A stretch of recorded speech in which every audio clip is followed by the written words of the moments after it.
سب سے پہلا عمل، کائنات کا کوئی بھی فرد جب تک توحید کو خالص نہیں کرتا جنت کا حقدار نہیں بن سکتا۔ صحیح بخاری اور مسلم کی روایت ہے، رسول اللہ صلی اللہ علیہ وسلم نے فرمایا، من شہد ان لا الہ الا اللہ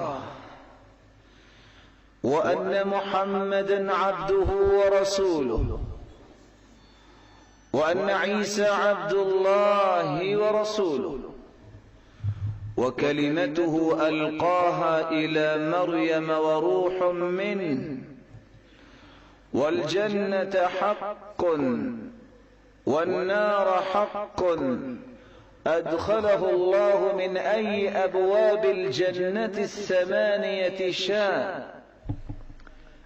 جو شخص 5 گواہیاں دے دے، صرف زبان سے نہیں، دل سے تصدیق بھی کر دے، صرف تصدیق نہیں، زبان سے بولی ہوئی یہ بات، دل سے تصدیق کیا ہوا یہ فہم، اس کے مطابق عمل بھی کر لے،